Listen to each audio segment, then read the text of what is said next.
तब्बल 24 तासांनंतर इंटरनेट सेवा सुरू, अफवा पसरवणाऱ्यांवर कारवाईचे सक्त निर्देश।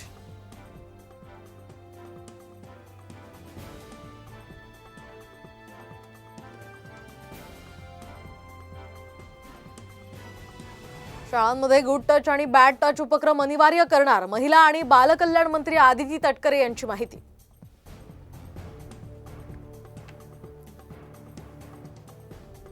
राज्यात शाळेतील कर्मचाऱ्यांना आता पोलीस व्हेरिफिकेशन बंधनकारक, शासनाकडून अध्यादेश जारी। बदलापूरच्या घटनेनंतर आता प्रशासन खडबडून जागं।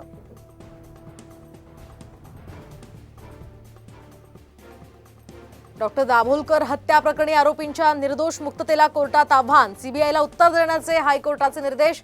उद्या होणार सुनावणी।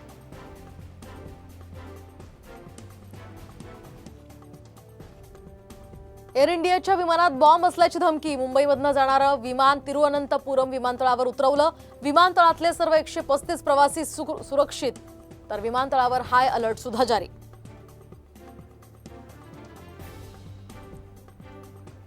वक्फ बोर्ड सुधारणा विधेयकासाठी नेमलेल्या संयुक्त संसदीय समितीची आज पहिली बैठक। यामध्ये लोकसभेतील 21 तर राज्यसभेतील 10 खासदारांचा समावेश।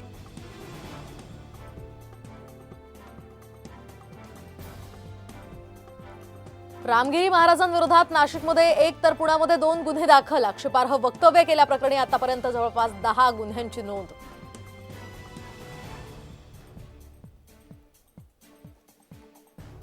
दाक्षिणात्य अभिनेता विजयची राजकारणात एंट्री, विजयकडून पक्ष आणि निवडणूक चिन्हाचं लॉन्चिंग। तामिळनाडू विजय पार्टीकडून विधानसभा निवडणूक लढण्याचे संकेत।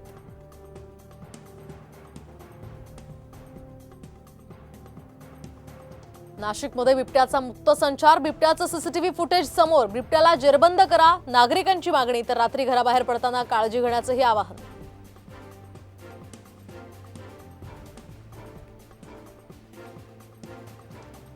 पुणे नगर महामार्गावर दुचाकींचा भीषण अपघात, दुचाकींची धडक होऊन एकाचा जागीच मृत्यू। अपघाताचा थरार सीसीटीव्ही कॅमेऱ्यात कैद।